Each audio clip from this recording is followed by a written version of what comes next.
And praise the Lord. Hallelujah. Bago ang lahat mga minamahal, ako po ay nagpapaabot ng dakilang pagpupuri, pagluwalhati sa dakilang pangalan po ng ating pinakamamahal na Panginoong Hesukristo. At ako po ay nagpapaabot din po ng dubling paggalang sa ating minamahal at ginagalang na Pastor Waldo Estrada Almeida, the end-time prophet of our loving God. At pag-alala din po sa mga hindi malilimutang turo at aral ng ating minamahal at ginagalang beloved assistant pastor Lina C. Almeida at sa mga beloved children po ng ating mahal na pastor, the whole Almeida family po. Praise the Lord. Puri sa inyo pong lahat, sa inyo pong lahat mga minamahal na mga kapatiran. Ako po ay nagpupuri, nagpapasalamat sa ating pinakamamahal na Panginoong Hesus, mga minamahal, na ako po ay kinahabagan ng ating pinakamamahal na Panginoong Hesus, na ako po'y tawagin sa kanyang banal na gawain. Hallelujah, praise the Lord. Hindi po karapat dapat mga minamahal. Noong araw po mga minamahal, ako po ay dala po ng daloy ng kabataan mga minamahal. Marami pa akong mga bisyo. Nariyan po yung pag-iinom, pagsusugal mga minamahal, at ang yung hindi ko po maiwan-iwanan yung paninigarilyo mga minamahal. Grabe po ang aking paninigarilyo mga minamahal, talagang mayat-maya po mga minamahal, at ang yung isa pa po yung paggamit ko po ng mga pinagbabawal na gamot mga minamahal. Gumagamit po ako ng mga syrup noong araw mga minamahal. Hallelujah. So balit mga minamahal, alam niyo po, mayroon po nakapagbahagi sa akin ng salita ng ating pinakamamahal na Panginoon. Binahagi po niya mga minamahal na ang ating Diyos ay magbabago ng ating mga buhay, at siya po ay maganda paglingkuran ating mga minamahal. Praise the Lord. Alam niyo po mga minamahal, marami po siyang ibinabahagi sa akin na salita ng ating pinakamamahal na Panginoon. Pero sa totoo lang, hindi po siya pumapasok sa aking puso. Di ko po siya naintindihan mga minamahal. Alam niyo po mga minamahal, napaisip ako sa time na yon mga minamahal, ang sabi ko, bakit itong salita ng ating mahal na Panginoon hindi ko maunawaan. Subalit yung mga gawain makasanlibutan, kay bilis kong natutunan mga minamahal. Alam niyo po, napakabait ng ating pinakamamahal na Panginoon. Sinabi ko sa aking isip mga minamahal.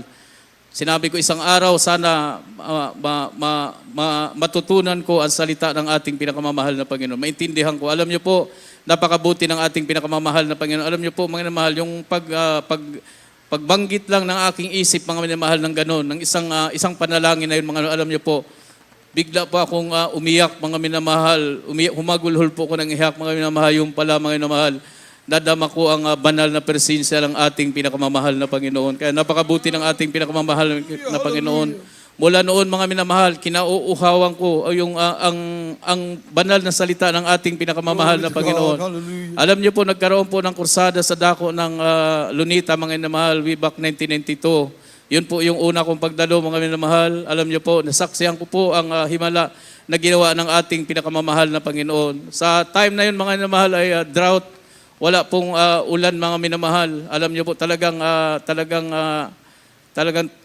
mainit talagang panahon, mahabang buwan mga minamahal. Halos mag-iisang taon na yata ayun na wala talagang ulan mga minamahal. Ang ating mahal na pastor sa time na yun, siya po mga minamahal ay naghamon sa dako po ng Lunita mga minamahal, na hinamon niya po ang mga leader ng lehiyon na kung na manalangin sa Lunita.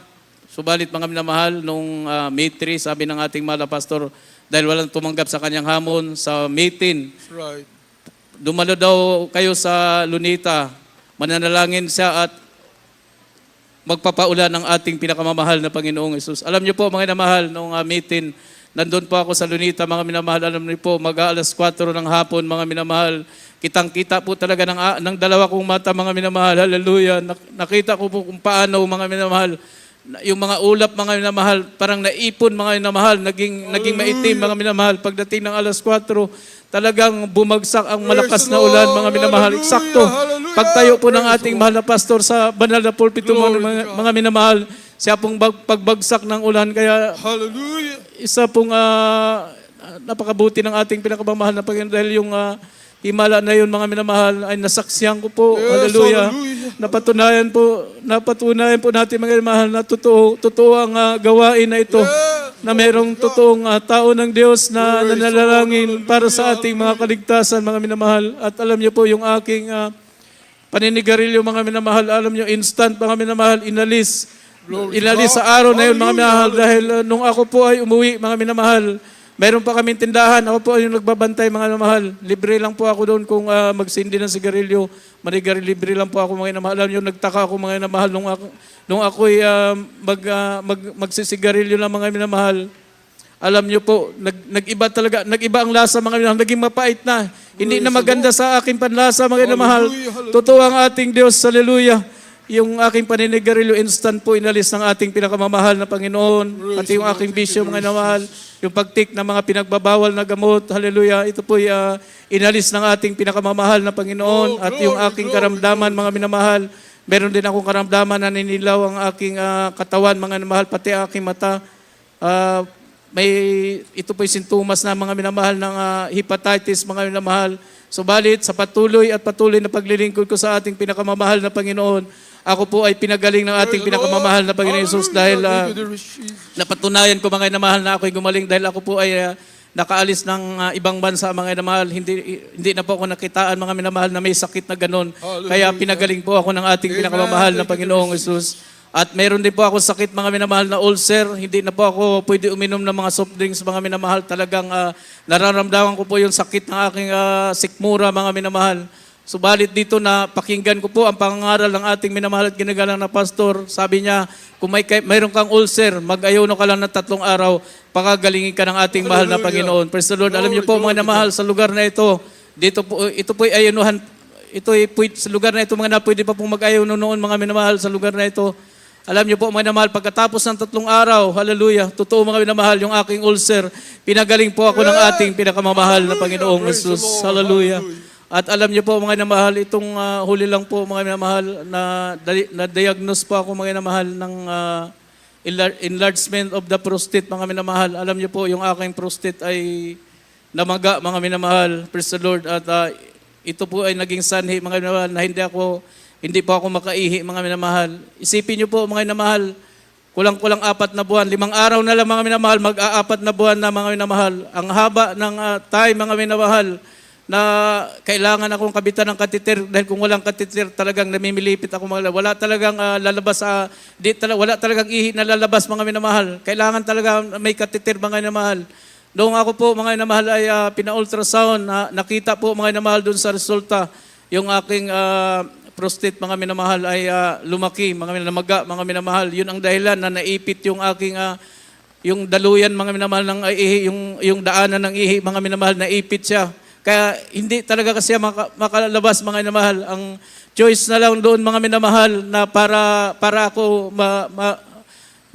uupirahan, mga minamahal. Alam niyo po, ang halaga ng upira, mga minamahal, 200,000, mga minamahal. Saan ako kukuha ng ganun na halaga, mga minamahal? Subalit, mga minamahal, hindi ako nawalan ng pag-asa, mga minamahal. Ang ginawa ko, mga minamahal, sa loob ng 3 buwan na yun, mga minamahal, nanonood lang ako ng preaching na ating malapastor. Minsan, mga minamahal, na parang sinadya, parang kinausap ako ng ating malapastor. Sabi niya, kung meron kang karamdaman, mag-ayuno ka lang, pagagalingin ka ng ating mahal na Panginoon. Alam niyo, mga minamahal, nabuhayan ako ng loob kasi isipin mo, 3 buwan na mahigit, mga minamahal, wala lang pag-asa sa aking isip, mga minamahal.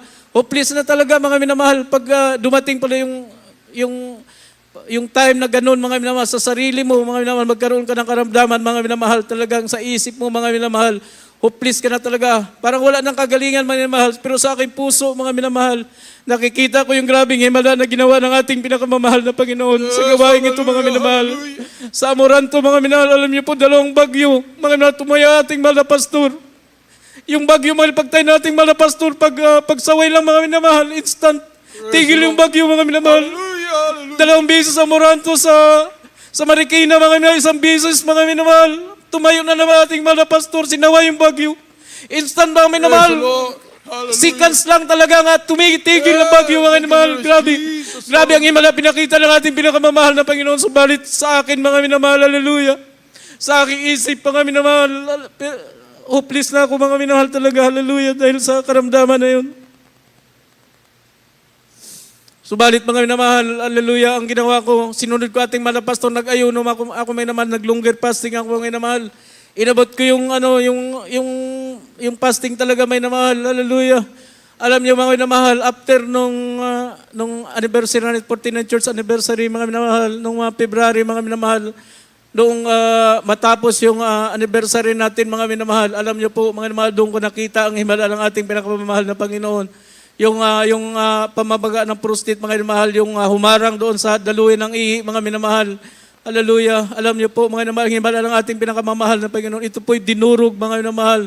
Naging buhangin mga minamahal. Alam niyo po, lumabas lahat yung mga minamahal. Praise the Lord. Bumara doon sa aking catheter mga minamahal. Talagang lumabas mga minamahal. Sabi ko, totoo talaga ang ating pinakamamahal na Panginoon. Yung aking paghihirap, yung aking pagtitiis mga minamahal, hindi na walang kabuluhan. Ang ating Diyos mga minamahal ay talagang nandyan lang mga minamahal. Tinitingnan lang yung ating pananampalataya pala ng ating pinakamamahal na Panginoon. Yung iniisip ko mga minamahal na parang kukunin ako ng mahal na Panginoon dahil sa sobrang payat na rin po ako noon mga minamahal dahil siyempre stress na ako mga minamahal. Halos hindi na ako makatulog mga minamahal. Subalit, napakabuti ng ating pinakamamahal na Panginoon. Ako po'y totoong pinagaling ng ating pinakamamahal na Panginoon. Mga minamahal, 4 na buwan na po mga minamahal na ako'y pinagaling na ng ating pinakamamahal na Panginoon. Nakikita po ko, nung ako po'y mga dumadalo mga minamahal noon, nakakatiter ako mga nakikita po ko ng aking mga kapwa adult squire, mga minamahal na talagang nakikita nila ako mga minamahal na sa isang tabi lang mga minamahal, hindi na ako lumalapit sa kanila mga minamahal. Subalit, napakabuti ng ating pinakamamahal na Panginoon. Hallelujah. Uli niyo po ako nga pinaawit makarapat dapat mga minamahal sa adult square member mga minamahal. Kaya napakabuti ng ating pinakamamahal na Panginoon at isang patutupa mga minamahal sa dako ng Dubai. Hallelujah noon. Nagkaroon din po ako ng sakit mga minamahal, yung aking paa mga minamahal parang lumiit. Nagpipilay-pilay po ako maglakad mga minamahal. Alam niyo po mga minamahal, ginawa ko lang din po. Nag-ayuno lang ako ng 3 araw yata yung mga minamahal, umahigit mga minamahal. Alam niyo mga minamahal, akala ko pilay na ako mga minamahal. Subalit mga lumipas ng 1 linggo mga minamahal, bumalik uli yung lakad ko. Pinagaling ako ng ating pinakamamahal na Panginoon. Kaya napakabuti ng ating pinakamamahal na Panginoon. Wala pong sapat na salita na aking masambit mga minamahal upang lubos kong mapapurihan ng ating pinakamamahal na Panginoon. Kaya hanggang dito na lang po ang pinakamataas na pagpupuri, pagwalhati ay tayo sa ating pinakamamahal na Panginoong Hesus po lamang. Hallelujah! Praise the Lord! Hallelujah!